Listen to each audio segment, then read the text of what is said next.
السلام علیکم۔ بول نیوز میں میں ہوں جواد کمال۔ ہیڈلائنز آپ جان چکے ہیں، بلیٹن کا آغاز کرتے ہیں۔ مسلح افواج نے پلک جھپکتے ہی دشمن کے ہوش اڑا دیے تھے۔ جوابی حملے کے بعد آرمی چیف نے کہا کہ دشمن کی جانب سے سیز فائر کی پیشکش آئی ہے، میں نے کہا اسے قبول کریں۔ وزیر اعظم شہباز شریف کا آپریشن بنیاد و مرصوص میں کامیابی پر یوم تشکر کی خصوصی تقریب سے خطاب۔ کہا آرمی چیف نے مجھے 9 مئی کی رات فون پر کہا کہ بھارت نے ہمارے ایئرپورٹ پر میزائل لانچ کیے۔ وزیر اعظم ہمیں اجازت دیں کہ ہم دشمن کے منہ پر ایسا تھپڑ رسید کریں کہ وہ عمر بھر یاد رکھے۔ پھر دنیا نے دیکھا کہ ہم نے ایسے حملے کیے، دشمن کو سر چھپانے کی جگہ نہیں ملی۔ کامرا ایئر بیس پر ایئر چیف نے مجھے بتایا کہ ہم نے 5 نہیں 6 جہاز گرائے۔ اگر ہم مستقل امن چاہتے ہیں تو مسئلہ کشمیر حل کرنا ہوگا۔ دوست ممالک کا شکر گزار ہوں جنہوں نے ہمارا ساتھ دیا۔ پاکستان کی افواج نے کس طریقے سے خاموشی سے یہ کیپیبلٹی انہوں نے اچیو کی، دشمنوں کے ہوش اڑ گئے۔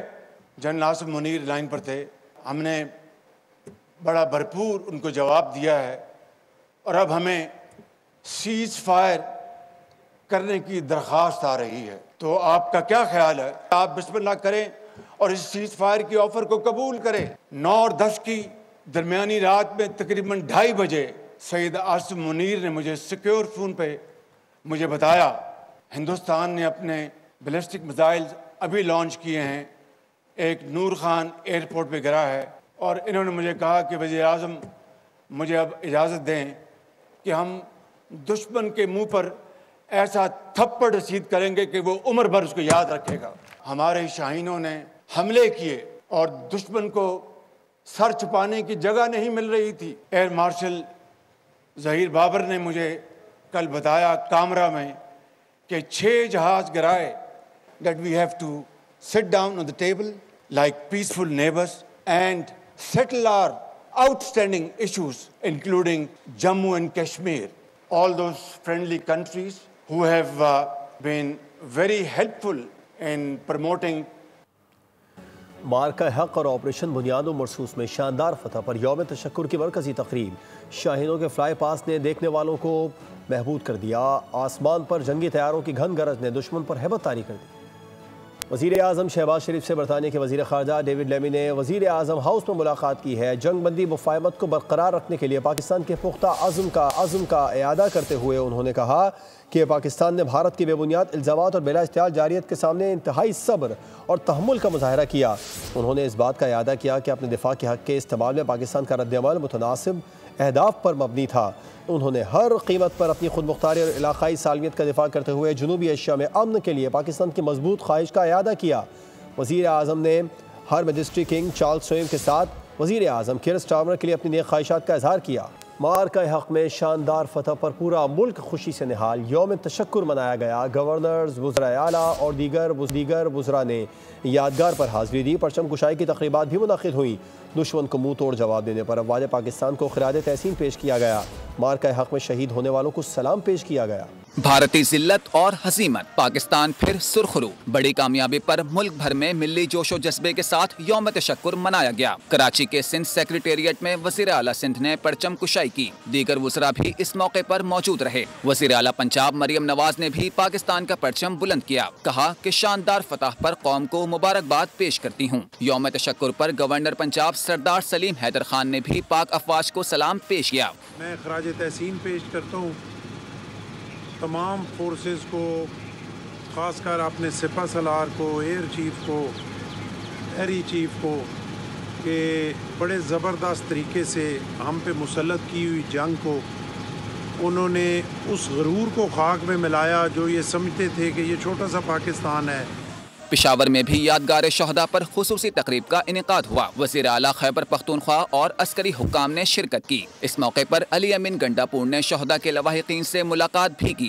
گورنر کے پی فیصل کریم نے انسپکٹر جنرل فرنٹیئر کوڈ نارتھ کے ہمراہ یادگار شہداء پر حاضری دی، پھولوں کی چادر چڑھائی اور فاتحہ خوانی کی، شہداء کو خراج عقیدت پیش کیا۔ وفاقی وزیر داخلہ محسن نقوی کا پاکستان رینجرز ہیڈ کوارٹرز کا دورہ، یادگار شہداء پر پھول رکھے اور فاتحہ خوانی کی۔ کوئٹہ میں وزیر اعلیٰ بلوچستان میر سرفراز بگٹی نے بھی یادگار شہداء پر حاضری دی۔ اس موقع پر corps commander Quetta lieutenant general Rahat Naseem Ahmed Khan بھی موجود رہے۔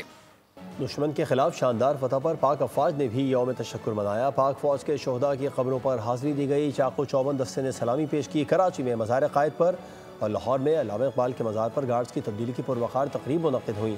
کیپٹن محمد سرور شہین، میجر راجہ عزیز بھٹی اور میجر شبیر شریف کے مزار پر بھی حاضری دی۔ پاکستان کے ہاتھوں بھارت کو عبرتناک شکست، پوری قوم نے ملی جوش و جذبے سے یوم تشکر منایا۔ کراچی میں مزار قائد پر پروقار تقریب منعقد ہوئی۔ کور کمانڈر کراچی اور گورنر سندھ نے مزار قائد پر حاضری تھی اور فاتحہ خوانی کی۔ لاہور میں علامہ اقبال کے مزار پر بھی گارڈز کی تبدیلی کی پروقار تقریب منعقد ہوئی۔ گورنر پنجاب سردار سلیم حیدر خان نے حاضری دی اور وطن عزیز کے ناقابل تسخیر دفاع کا عزم کیا۔ گجر خان میں کیپٹن محمد سرور شہید نشان حیدر کی یادگار پر دعائیہ تقریب ہوئی۔ میجر راجہ عزیز بھٹی شہید نشان حیدر کے مزار پر بھی پھول رکھے گئے۔ میجر شبیر شریف شہید نشان حیدر کے مزار پر بھی پھول رکھنے کی تقریب ہوئی۔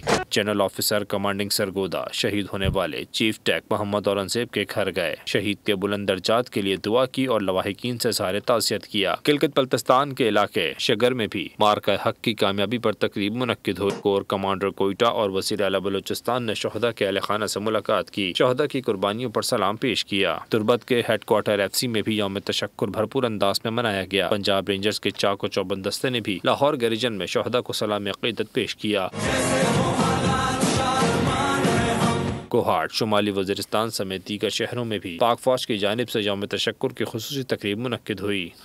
شہداء سے اظہار یکجہتی کے لیے امیر جماعت اسلامی حافظ نعیم الرحمان آزاد کشمیر کنٹرول لائن پر پہنچ گئے۔ امیر جماعت اسلامی نے کشمیریوں کے ساتھ مل کر کنٹرول لائن عباس پور پر یوم تشکر منایا۔ امیر جماعت کا آزاد کشمیر میں جگہ جگہ والہانہ استقبال کیا گیا۔ پاکستان زندہ باد کے نعرے لگتے رہے۔ حافظ نعیم الرحمان نے کہا، اللہ کا شکر ہے، افواج پاکستان نے بھارت کا غرور خاک میں ملایا اور پاکستان کو فتح ملی۔ کشمیر اور پاکستان یکجان ہے، کشمیر پاکستان کی شہرگ ہے، قوم متحد ہے۔ حکومت سے امید ہے کشمیر کا مسئلہ حل کرائے گی۔ سبسکرائب کریں اور بیل دبائیں تاکہ کوئی خبر رہ نہ جائے۔